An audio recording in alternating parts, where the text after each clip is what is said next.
Puhunan ang oras, tiyaga at pasensya. Mano-manong binubuo ang mga bag na ito na gawa sa plastic strap ng mga nanay ng Kasugad Women's Organization Bula, Camarines Sur.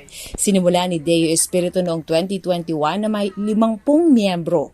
Umabot na sa halos 200 ng mga babae ng organisasyon na iginugugol ang oras sa paghahanap buhay para sa pamilya. Nag-training po kami sa Dasmadiel sa Cavite. 3 lang po kami nag-training. Ngayon po kami na nagtuturo. Ngayon, sila na po. Noong naano kami, nag-trade po kami sa Bula. Yung mga gawa namin, pinag-ano namin. Bininta yun. Marami naman na kuha. 300 hanggang 500 pesos depende sa laki at design ng bag na mapipili na ang iba ay dinala na sa ibang bansa. Si Tia Joyce na 2 linggo pa lang sa grupo, nakagawa na ng 3 bag at pati ang kanyang anak na gustuhan na ring tumulong sa kanya. Kailangan marunong kang mag-balance ng oras mo.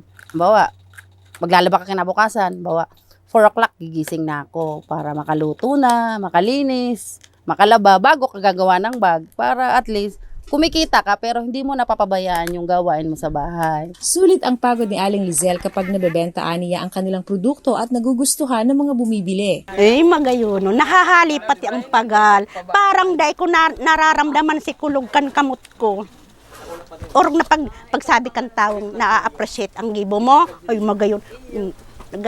Nahali ang pagal ko.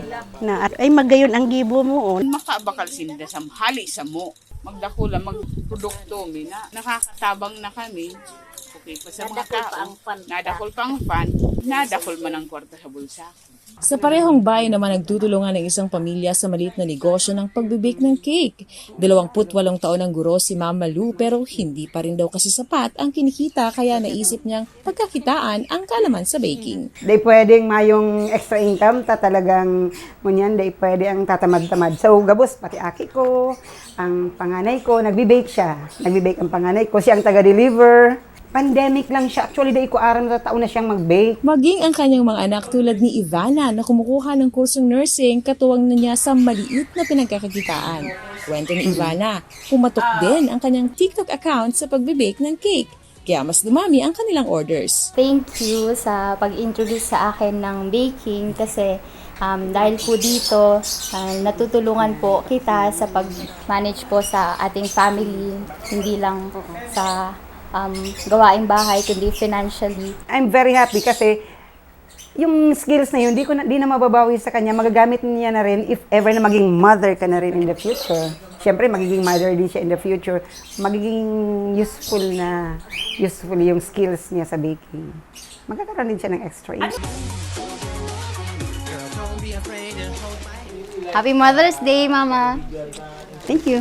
Kami po ang Kasugad Women's Organization Incorporated.